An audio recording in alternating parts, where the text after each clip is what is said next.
Call me a hipster. Yeah. Every now and then I have this flight of fancy where I want to release select episodes of BoxMac on VHS. Really? You want to hear some big news? We get new fans all the time. I don't know how or why. I assume they're still watching me in my short shorts from 3 years ago, and that's the pipeline. Some bimmy madness. Karen. Every once in a while, people will be like, "No, I found your boogie discussion, and I found you compelling." Like, oh wow, Yeah. okay. There's a fan. His name is Levi. He became a patron. He asked to see all of my features. He watched them all. He gave them really well thought out reviews, which was very kind. He's just a nice guy. He's a veteran. And one day he was messaging me on Patreon. I didn't quite understand what he was saying. I now understand. He is a big VHS collector. In fact, he's going to VHS Fest. They have conferences now.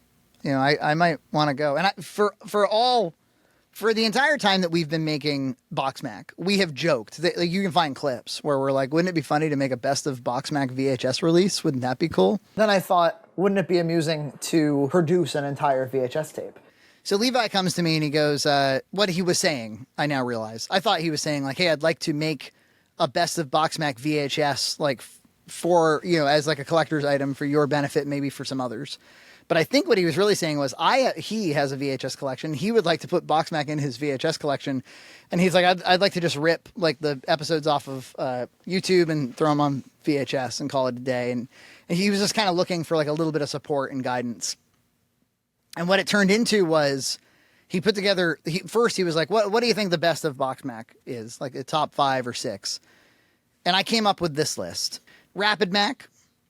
Oh, yeah.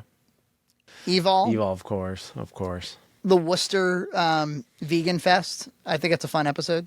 That is a fun episode. The one where we review the database in detail.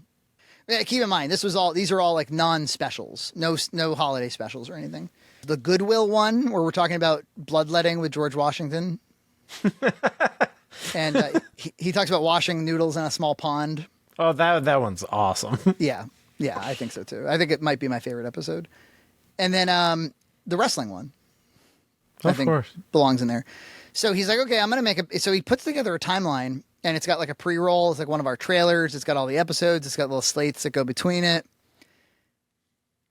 And then I was like, well, honestly, the Halloween ones are really sweet. And they're kind of purpose built for this sort of thing. Because some of them, 40% of them are shot in 4:3. And of course, we got very artsy and changed the aspect ratio mid-episode in a lot of those. But a lot of them are shot in 4:3. Actually, you had set the camera to 4:3. So he goes, okay, which ones? And I said, I don't know, I guess the first 5. So Tales from the Craft, Massacre at the Junt Place, Max Science Theater 3000, Boxdemic, and Falsgraph.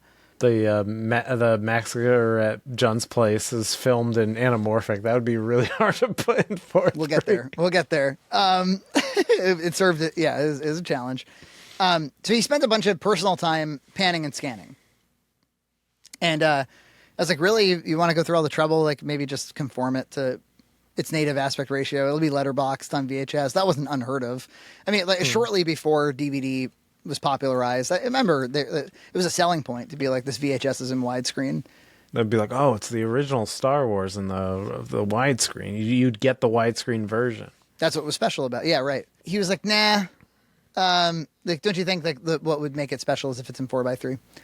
So he does it, and he's there are times where it's appropriate to pan and scan. There are other times where he's having to squeeze the frame. Because it's just that you would just lose way too much information. It would just be too ridiculous. So much like the Fellowship of the Ring there. I want to clarify the Fellowship of the Ring frame there because I said that they just squeezed it, but they did more than just squeezing it. They squeezed it. They opened the frame, so they opened the gate. So when they film it, they actually do cut off some of the top and the bottom.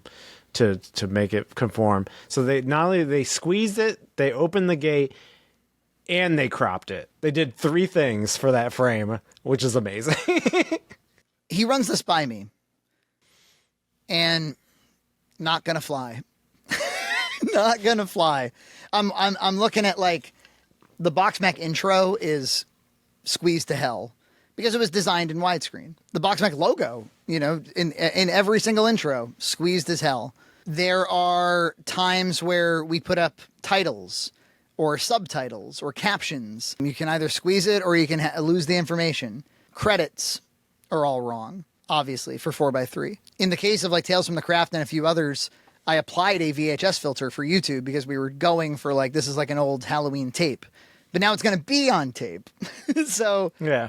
you want to remove the filter because you're going to get the natural VHS-ness. And he had, before I got ambitious, he started to be like, well, do you think maybe you could, his first request was, you know, on YouTube, the credits would reduce and then there'd be like an ad for the next episode. He's like, do you think like this is a commercial release? Do you think you could like go back to the original source, remove that and have no narration and no ads? And I was like, ugh, that's a pain. I got to go back to these old hard drives and like reconstruct that shit.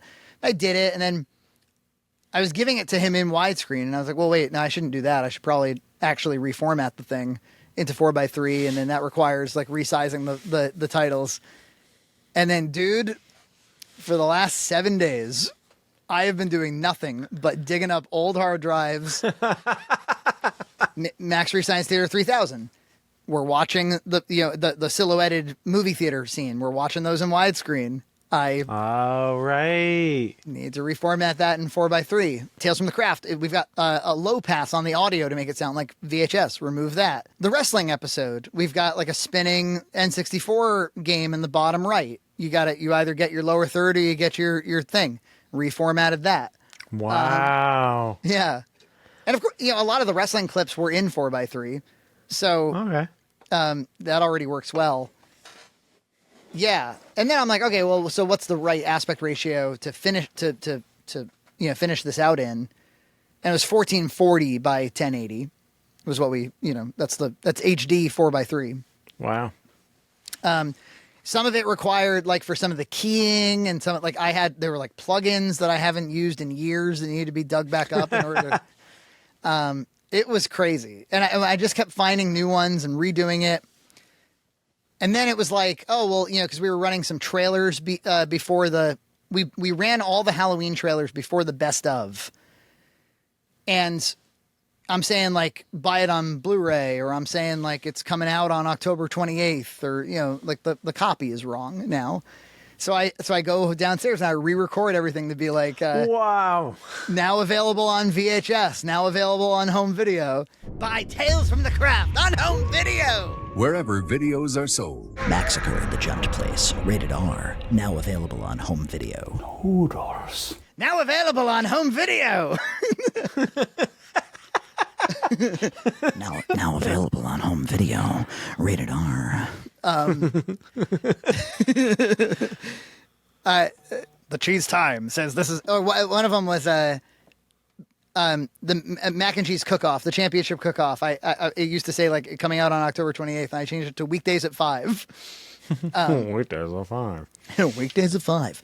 I wanted there's a at the beginning of Disney movies and Fox and CBS videos, there was a very specific narration. You might remember it. It was Check for title availability wherever videos are sold.